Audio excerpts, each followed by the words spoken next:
Because when there's no choice other than do something scary, you can do something scary. But if you have a choice, we tend to make fear-based decisions, and those fear-based decisions is not to die or not to do something too scary.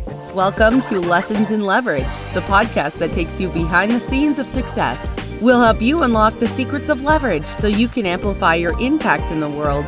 Here is your host, Spencer Lowe. Welcome back to another episode of Lessons in Leverage. I'm excited today to be joined by Mike Konrad. Mike has 3 decades of experience as an entrepreneur, and he's the founder and CEO of Aqueous Technologies, and he's the host of the Reliability Matters podcast. So, Mike, I wanted to start off just by jumping into really your background.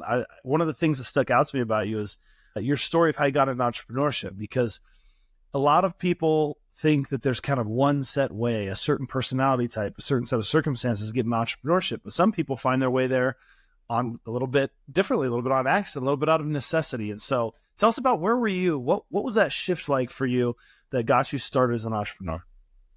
Well, first, thanks for inviting me on the show. I've watched a few of your episodes. I call myself kind of a reluctant entrepreneur. I did not ever, growing up, consider myself an entrepreneur. I was clever. I was probably the school geek amongst all geeks. I was always interested to understand how things worked.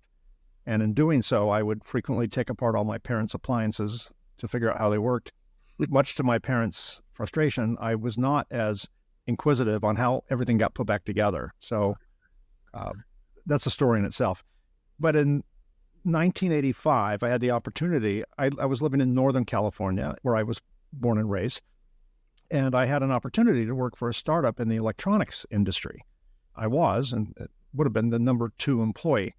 So I kind of had these unrealistic expectations that if you go to work for a startup, you work for a few years, the company goes public, you sell your stock options after a few years, and you figure out, do I want to tow the Lamborghini and drive the Ferrari or vice versa, back to my mansion on some island somewhere. And that didn't happen. But in the course of my 7 years at that company, within the electronic industry, there was a number of environmental factors that were occurring that were landing on our industry specifically, and they had to do with cleaning circuit boards. A number of governments around the world, including the U.S. and eventually all UN member nations, signed a treaty banning a certain chemical, and that certain chemical was used primarily to clean circuit boards in our world, and that was going to go away within 10 years, period, gone. And so at first, the industry didn't take it seriously. They thought it would fade and there'd be loopholes, punched in it and all that. But that didn't happen. And as we got closer to the 10-year phase out, it became very apparent that the industry needs something. Nothing was coming forward. This was an important process in assembling circuit boards. So I came up with this idea based on what another company was doing poorly.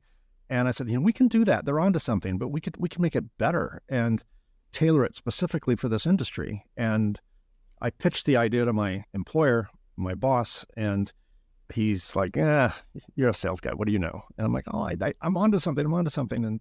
And I pleaded with them for a couple of months to do it because I really thought, A, it would be a great opportunity for the business, and B, the business wasn't actually doing that well. We needed to strike gold. So he kept turning me down. So finally, I said, okay, his name was Jack. I said, Jack, I'll fund it. I'll do all the research and development. I'll take 100% of the risk. I'll develop it at home on my own time. I'll turn my garage into a mad scientist studio, and I'll bring you something.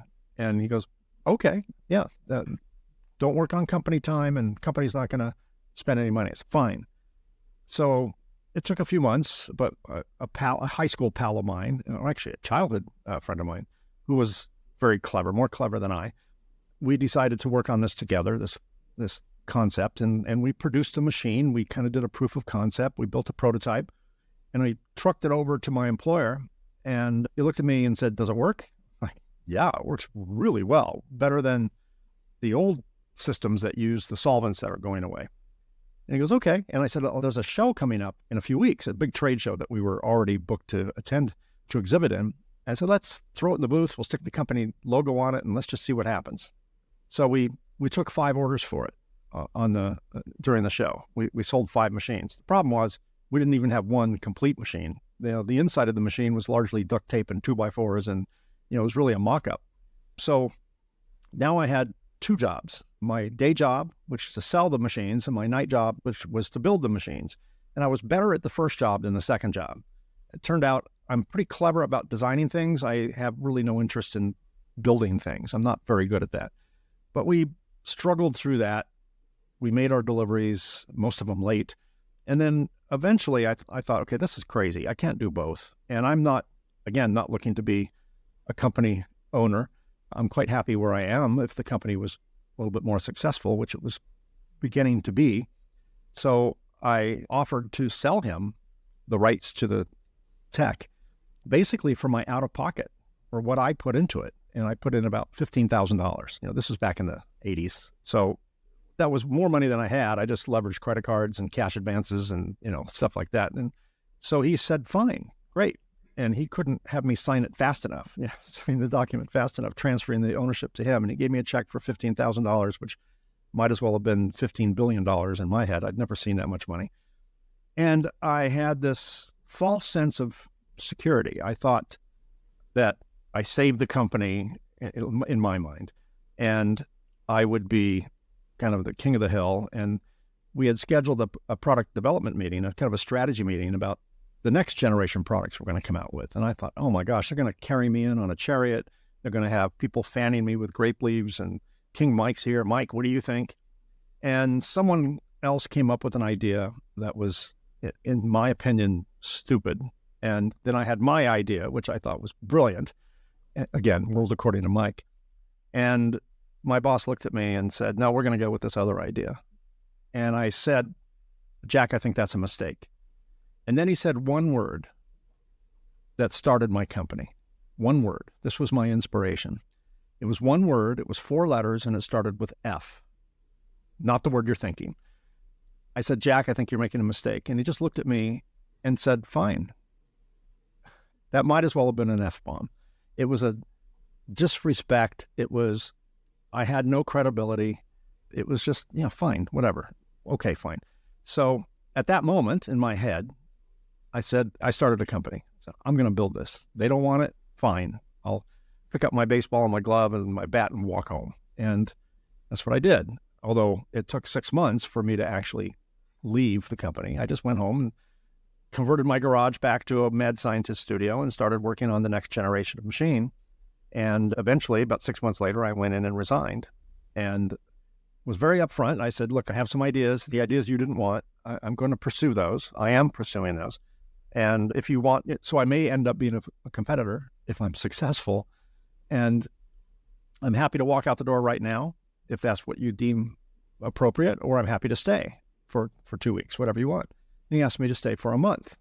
Like, okay, fine, stay for a month. So I finished the month, and on my way home, I signed a lease on a small industrial space, about 1,100 square feet, and started the company. I just decided, okay, it's time to do it. And that was my reluctant entrance into entrepreneurship. It's not that I wanted to be a business owner or an entrepreneur. I had a passion for the idea, and I really wanted to pursue the idea. And if the only way to do that was to do it myself, then fine, I'll do it myself. So that was the slippery slope into where I am now. Well, it seems like that's worked out fine.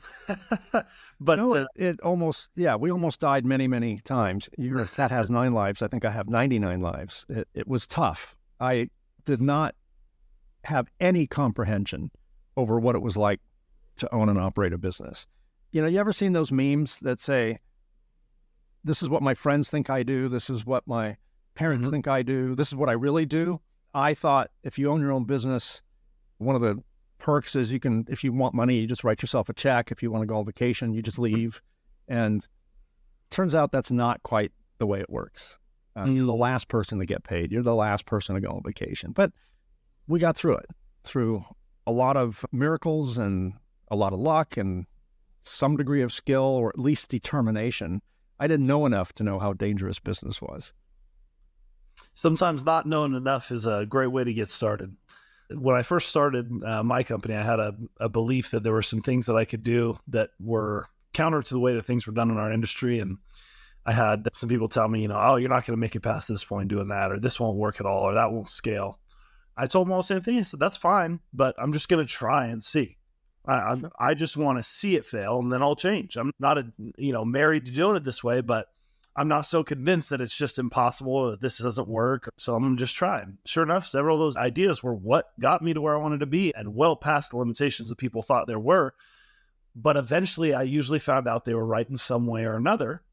And then I had to adapt and incorporate it. But the advantage of not knowing is you end up pushing through limitations that other people see, and you end up finding your way into some really good positions. So how did that serve you? That naivete and maybe not knowing where you should have been a little more worried. What were some of the ways that really helped you to get started or to get traction in your industry? That is a great question. This quote unquote skills I brought to the table when I started my business were naivety, ego, passion, some degree of cleverness, a poor assessment of risk, all these things. And thank God for that, because according to the U.S. Bureau of Labor Statistics, 75% of all businesses ultimately fail. 75%. If you went to Vegas and the 50-50, the even money bets were against you 75 to 25, you would never put money down. If you play the outside of the roulette table or whatever, it's about 48-52 in terms of percentages. So there's almost a 50-50 chance casino has a little advantage.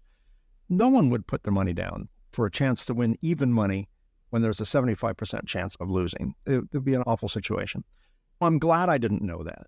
I'm glad that I had an ego that really wanted to prove my ex-boss wrong. I'm glad that I had an arrogance to think that I can do something. I didn't realize it at the time, but I can do something that 75% of entrepreneurs can't. And I'm just glad I had that stubbornness and the ignorance to not know. And that served me well. And what I did learn, though, Spencer, is those traits, if you can call them traits, or skills, if you can call them skills, are things that were very helpful in starting my company. They were also the things that were guaranteed to cause my company to fail if I didn't at some point change out of it. And I equate all that as shifting the gears in a manual transmission car. My first car was a stick shift, right? As in my generation, everyone's first car was a stick, little 4-speed Honda. And, the skills I brought to the table, the ignorance and arrogance and ego and naivety and poor assessment of risk, were basically first gear. You can get started in first gear, high rev, high leverage, right? But you can't go far in first gear. If you try and go far or fast in first gear, you'll blow up your engine. You just over rev it. But you can't start in fifth gear or fourth gear. You just burn the clutch out. So I had to learn how to shift from first gear skill sets to second gear skill sets, to third, to fourth gear skill sets.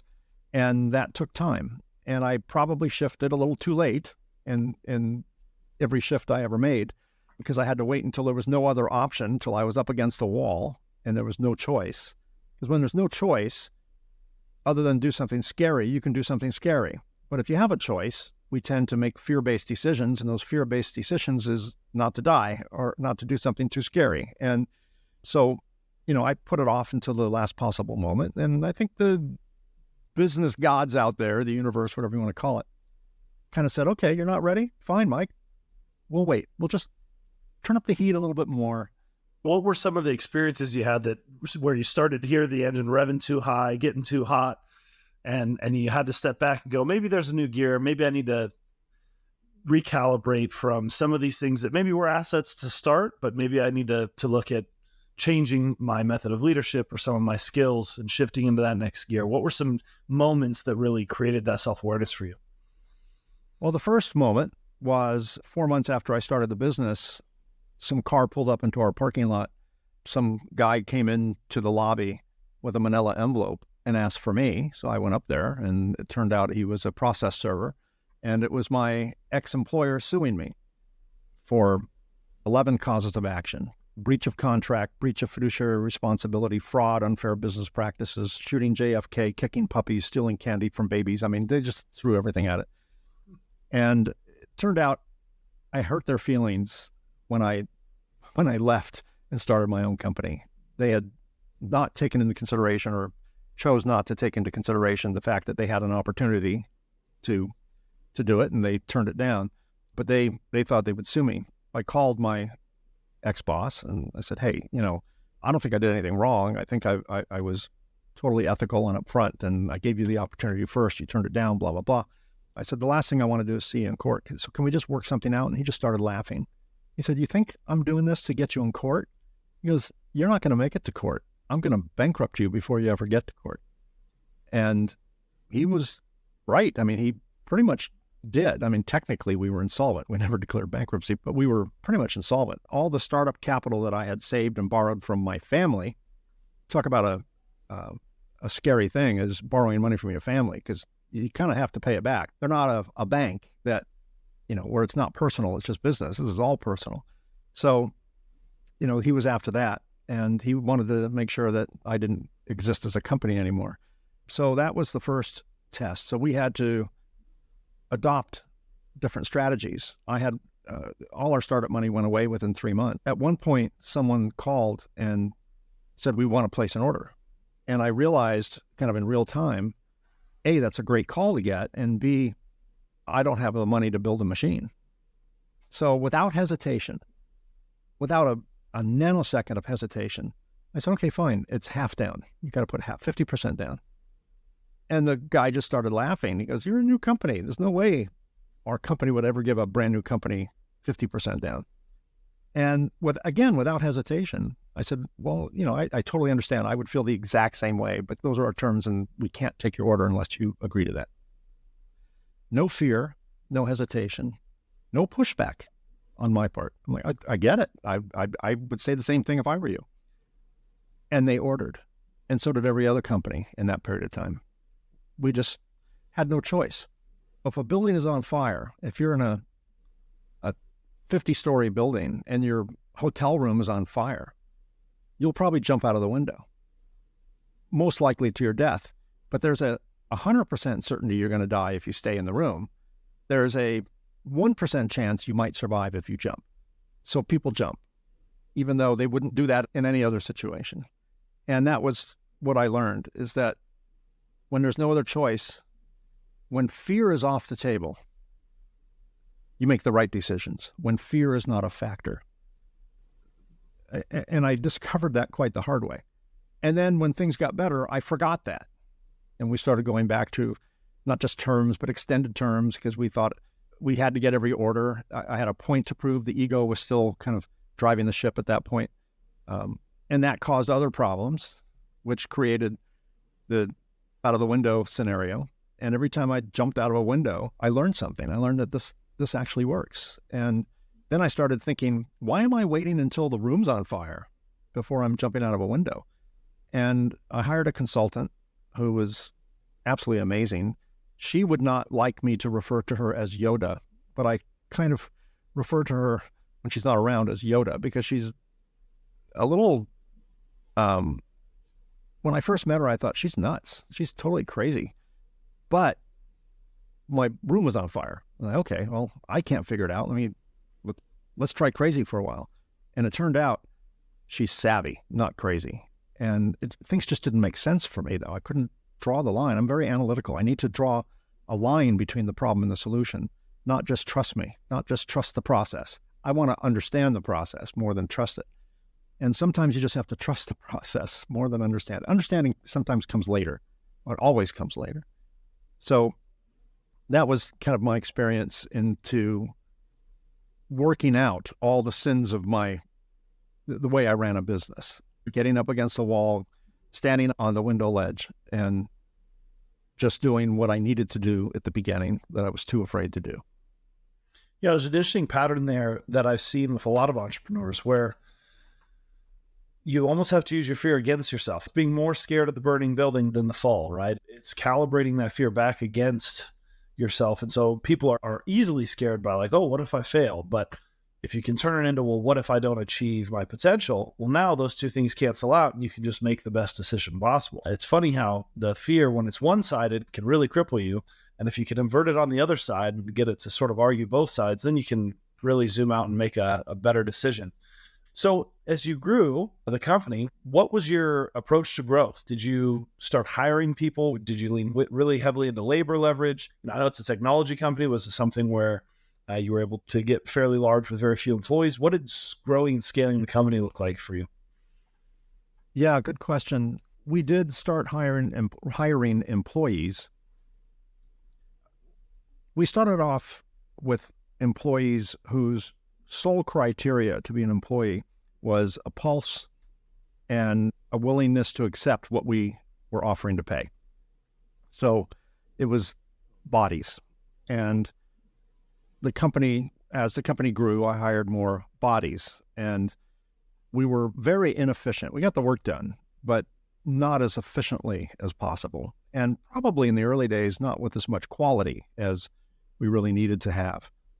And as the company grew, as our client base became quite respectable, we sell to aerospace companies, we sell to militaries around the world, we sell to healthcare equipment manufacturers, we sell to a lot of Fortune 500s, and it became really apparent that we can't let them down. National security, and people live and die off the reliability of the products that we're involved in. So at some point, we realized that even though we had fear about, okay, we're going to have to start paying better wages, we're going to have to start attracting better people, the reality was that we were able to scale the company's production, we were able to scale our revenue, and even though we paid people more, we had fewer people that we had to pay. We're doing more with less, which falls into the category of what you like talking about, which is leverage. And I realized today, and this was one of the things that my consultant tried to teach me, and I thought she was nuts, is, in order to make the right decision, you need to take two things off the table: fear and money. Well, Mike, what do you want to do? I want to build this. Well, why don't you? It's a little scary because we have a risk of failure and it's way more money than we have. Because, okay, what if you had all the money in the world, all the time in the world, and you had absolutely no fear? Clearly, we'd do it. Because, well, that's the right decision. Just do it. Find a way to get the money. Find a way to make the time. Get the fear out of your head. Make peace with the worst. What's the worst that can happen? Is it going to kill you? Well, no. Then just do it. Kind of like Nike. Just do it. And we just, at some point, I'm going to close my eyes. I'm going to jump and we'll test the theory out.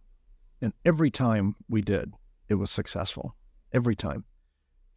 And it resulted in phenomenal growth and eventually great profit. And it really was all a matter of taking time and money off the table and fear, and just making fearless decisions rather than fear-based decisions, and savvy decisions, obviously. I had to replace a poor assessment of risk with prudence. I had to replace arrogance with education. I had to replace naivety with experience. Once those skill sets were replaced with more appropriate skill sets for the gear we were in, then we started meshing. When you're changing gears, there's a synchro mesh that stops you from grinding between one gear and another, since the gears are turning at different speeds. And it kind of became the synchro in that. The right skills at the right time. I would kick myself for, why didn't I know this sooner? Why didn't I start this sooner? We could have been where we are now 10 years ago. But one thing I've learned is you learn things at the exact appropriate time. If I knew all those things before, I never would have started the company because I would have been too scared, and I would have realized the risk, and putting our company, our family's finances at risk, and our whole, and the few things we had when we started the company. And so I'm grateful that I was allowed to make the mistakes. I was allowed to learn, albeit the hard way. But if someone had explained it all to me on day one, I probably would have rejected it because it just sounded crazy to me. I had to embrace crazy when there was absolutely no other choice.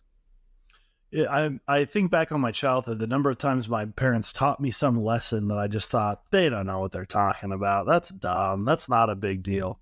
And then I get into my 20s and into my 30s and I go, the more life I live, the more it seems like my parents kind of gave me the exact right information up front. Like, makes such perfect sense. That, man, I could have saved myself a lot of headache just listening to this piece of advice or that piece of advice. You have to go through the pain. You have to have the difficulty yourself. You have to experience it. You have to develop that need for the right knowledge, right information, right skill at the right time. And then the advice or the skill really clicks and you get all the value and the wisdom from it long term. And so sometimes, people really start ruminating about all the mistakes they made and all the way that they should have known this then. It's a really good counterbalancing principle to remember that if you didn't have those experiences, then you wouldn't have even valued the lesson in the first place. In fact, you might have already learned it before. A lot of times the lessons we learned, we actually learned previously. It's just now we learned them and felt them, right? So with that being said, were there any, as you look at those lessons that you learned and some of those ways that, like you said, you learned them at the right time, is there any moments that stick out as far as learning something at the right time that maybe before you were not open to or that you were resistant to? Oh yeah, many. The things that were presented to me as this is what we should be doing, if they didn't make sense, I rejected them. And our consultant would say, okay, that's fine. One thing she taught me is consider the possibilities. If it doesn't make sense, instead of rejecting it, kind of put it on a shelf in your head. Just park it, come back later. Look at it a month from now. Look at it two months from now. Look at it a year from now. See if it makes any more sense with more context, with more experience.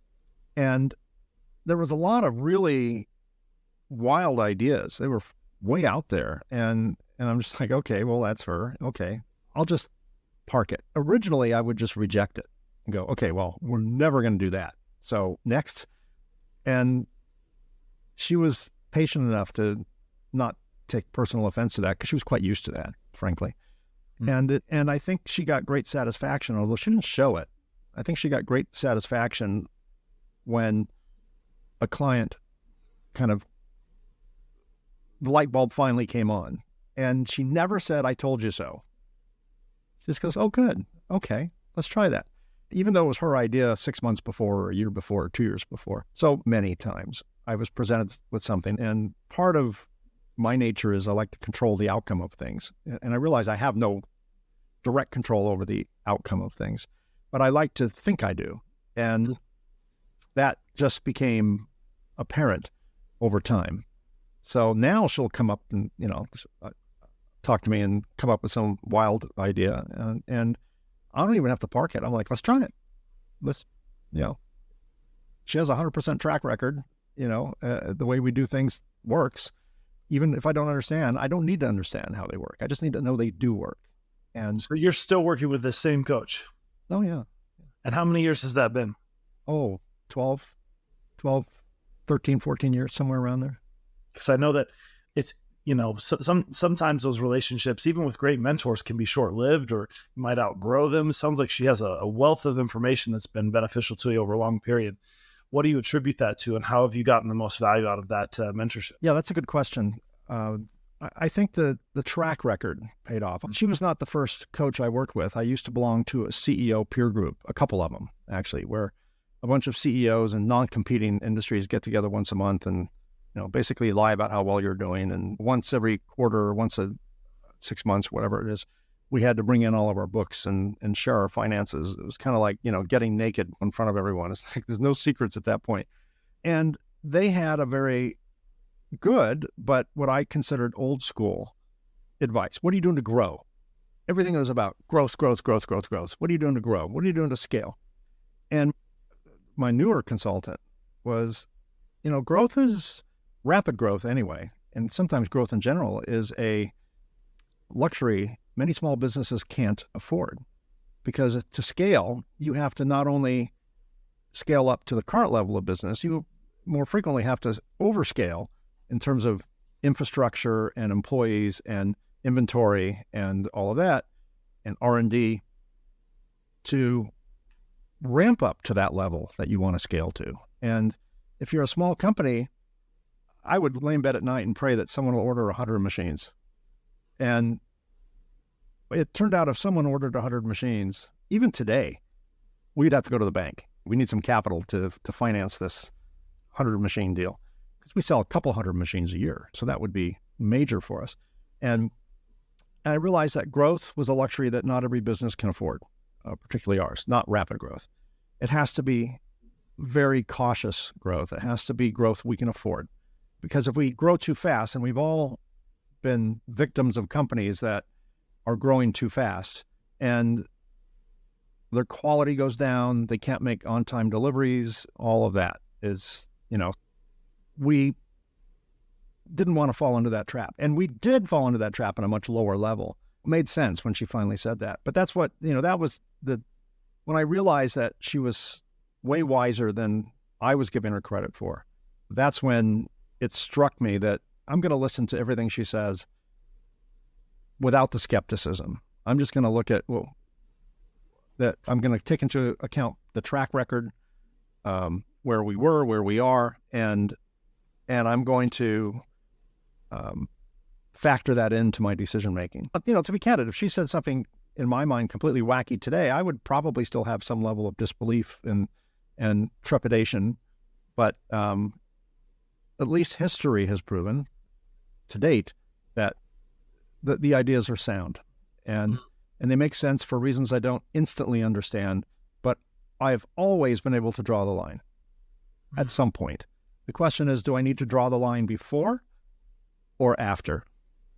I've started to do it. One pattern that I've learned in my own life is that when we hear things that we don't like, any kind of feedback, there's always an initial gut reaction.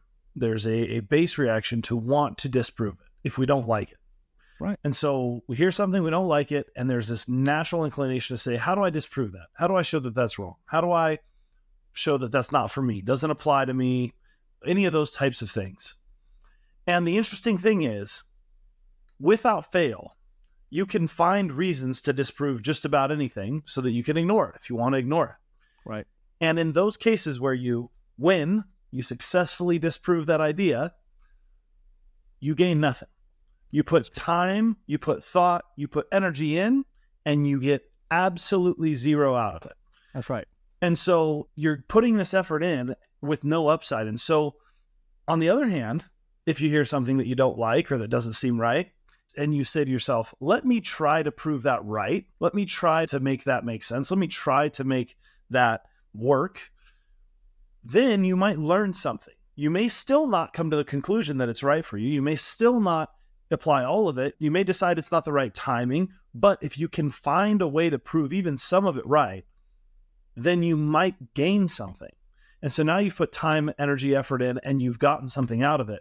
So the ability to switch that default pattern from try to disprove it and find a way to not actually get anything out of it to how can I try to get something out of this information? How can I try to prove it a little bit right? How can I understand where that person's coming from?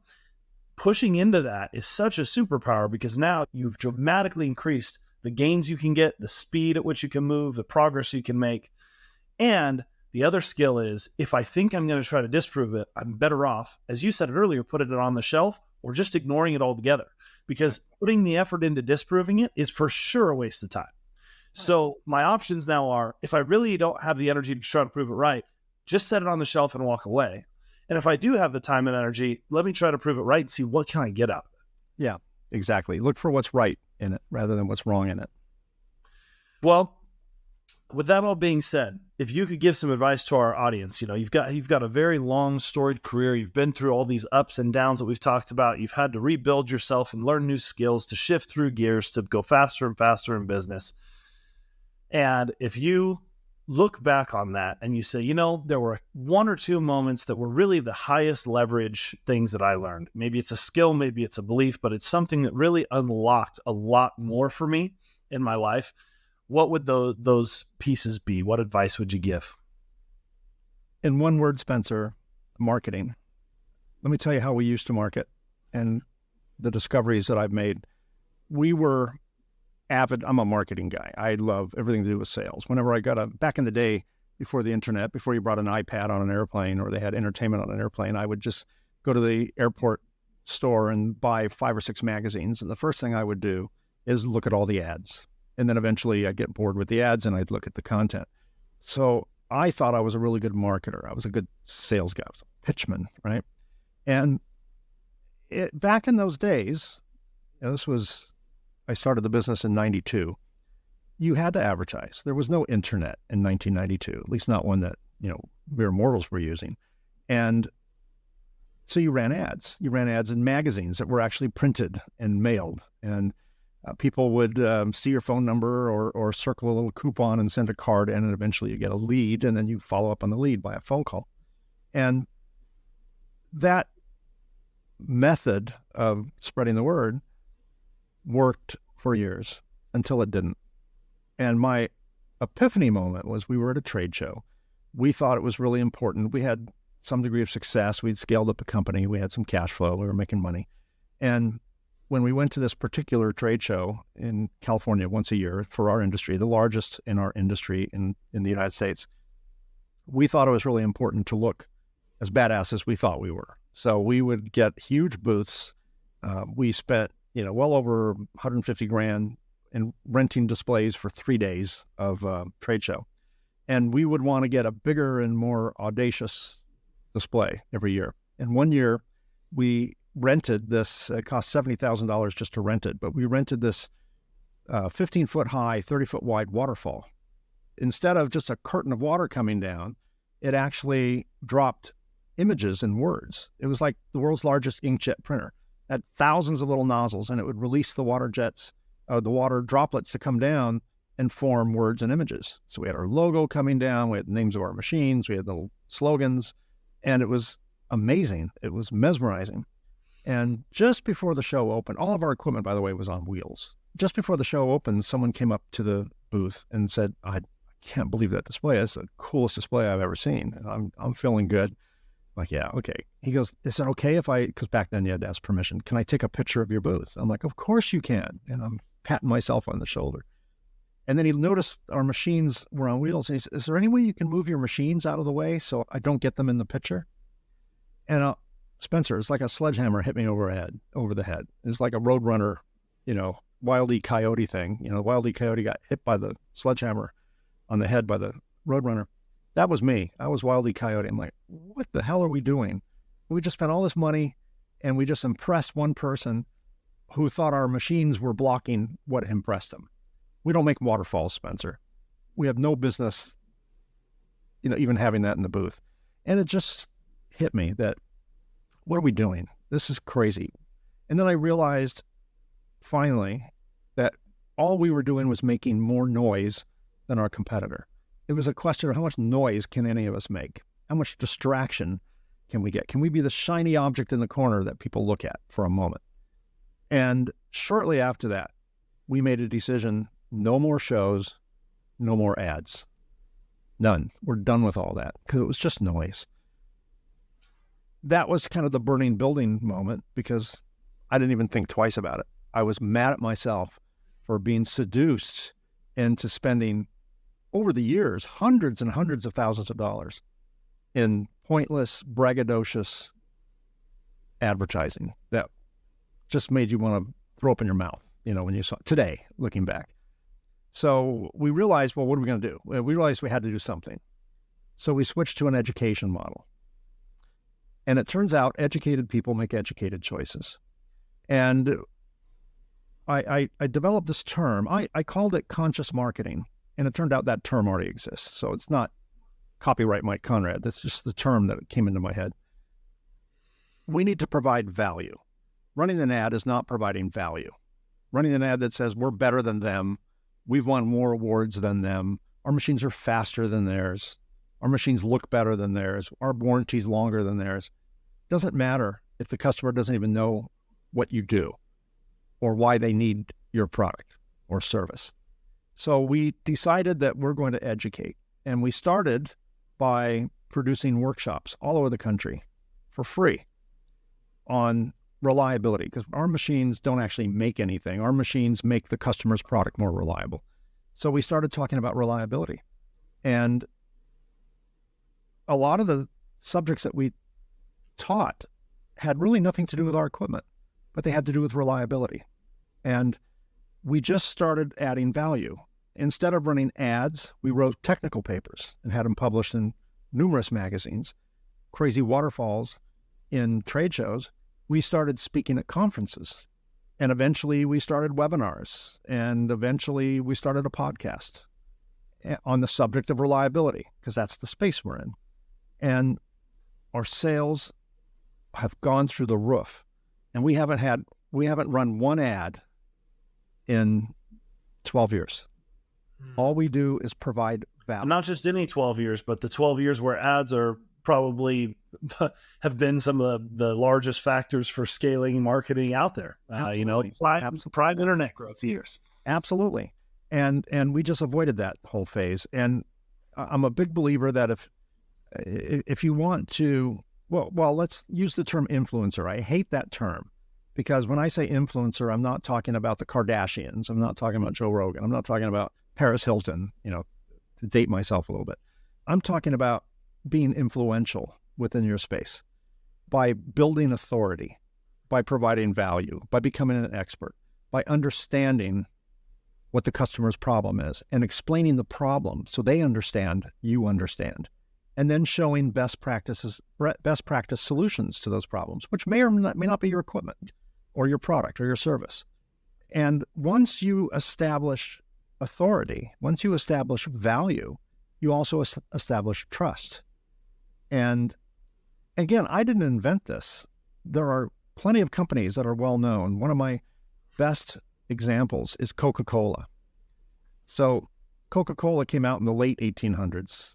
By the time we get to like 1930, Coca-Cola realized that they were wildly successful at soda fountains, in stores. And they were selling Coca-Cola bottles to consumers all through the summer, because their slogan is refreshing, right? But you don't feel like refreshing in winter. So the executives at Coca-Cola, just before 1930, said, okay, we would like to have the success that we have during spring and summer in the winter and fall. What can we do? So they hired an artist. They decided that, okay, what month do we want to target? Well, let's target Christmas. Before 1930, what was the most celebrated holiday in the United States? Any guesses? I mean, I would guess Christmas, since you just brought it up. One would, but it was actually Easter. Christmas was not all that commercial prior to 1930. It was definitely celebrated, but it was not as celebrated as much as Easter was. Coca-Cola in 1930 hired an artist named Haddon Sundblom, and he was out of the Midwest, and they said, we want a drawing of Santa Claus holding a Coke. What did Santa Claus look like before 1930? There was no common illustration of Santa Claus before 1930. He looked anything, drawings or paintings of Santa Claus, he looked like a pedophile. He looked like someone you do not bring home. And it was kind of creepy. And they couldn't draw St. Nicholas, the character for which Santa Claus is based, because St. Nicholas looked pretty scary back in his day too. So they hired this Haddon Sundblom to create an image of Santa Claus. What color outfit did he put him in? Red. Why red? It was Coca-Cola red. Oh. Absolutely. It could have been blue. If Pepsi had come up with the idea, we would have had blue Santa Claus, but Coca-Cola did. And they started running ads about this jolly Santa. They made him fat. They made him jolly. They gave him rosy cheeks and a nice white beard. And he looked like great grandpa that you just want to hug and sit next to the fire and hear the stories. And they gave him a bottle of Coke, and it showed him exhausted after delivering all the presents, sitting on someone's couch, eating a cookie that the kid left out and drinking a Coke. And they equated Christmas with Coca-Cola. After that happened, they started selling Coke year-round. And Christmas became the most celebrated by a huge margin of all the popular holidays celebrated in the U.S. and largely around the world, at least in the Christian nations. a lot of sociologists and historians believe that Coca-Cola was responsible for making Christmas what it is today, particularly the character of Santa Claus. Nike does the same thing. How many ads have you seen from Nike talking about arch support and style and tread designs? You don't. Many. You see athletes. You see Michael Jordan, because they are making an emotional connection to their audience. They don't even talk about their shoe. It's all about athleticism and people who admire athletes or think they're an athlete or want to be an athlete. You know, the closest thing to being an athlete I can be is wearing Nikes. That's about as close as I can get. And lastly, milk. In the 1930s and 40s and 50s and 60s and 70s, milk sales were declining because soft drink sales were exploding. So milk sales were declining. So the Milk Board, this agency that serves all the milk producers around the country, started running ads about the health benefits of milk. Calcium good for your bones. Certain studies show that people who drink lots of milk live longer, all these things. And the milk sales did not respond. They were still declining, even though they were talking about the benefits of the health benefits of milk. So they hired a new agency, and the agency came up with what is now referred to as a deprivation strategy. They ran the Got Milk campaign. They created a world where there was not milk available. Someone went to dip a cookie, put a cookie in their mouth, and then went to swig it down with milk, and the milk carton was empty. And they ran all sorts of commercials like that. They never talked about the health benefits of milk. They never talked about the calcium and the bone enrichment and living longer, or even the taste. They just said, imagine if you don't have any. And suddenly milk sales soared because it was the thought of, well, I grew up with it. What if I don't have it? You know, maybe I better get some milk, put it in the fridge. And none of these success stories had anything to do specifically with the product. Apple was a good example for a long time. They sold a culture. They sold a disruptive culture, you know, crazy culture, the whole crazy campaign. They identified who their customers were, which were largely creators and artists, and they identified with that. Now they get into specs and all that, but they kind of fallen off that rail. But the idea of making a connection, an emotional connection, you get it. You're an authority. You provide value, a sales machine, started working for us big time. And I find the best way to sell your product is not to sell your product. And to tie this into leverage, if I give a seminar, if I write a technical paper, if I'm behind a camera hosting a podcast on reliability, or whatever I'm doing, I'm speaking to thousands of people, providing value to thousands of people. If I run an ad that talks about how big the pumps are in our machine, I might be talking to 2 people who already have concluded they need some kind of cleaning machine, and okay, yeah, I get it. I'm not talking to most people when I do that. So that's leveraging authority. It's leveraging value when you can take it up a notch and stop being so concerned about sales. Profit and revenue are a result of good decisions. You don't chase profit. I'm a licensed pilot, and my flight instructor years ago taught me, and any pilot who's watching or listening to this knows this, there's 3 things that a pilot never stops doing while they're in the plane: navigate, aviate, communicate. Those are the 3. Always do the 3. If you concentrate on just one, it'll be a failed flight. And even if you're concentrating on 2 of the 3, it will probably be a failed flight.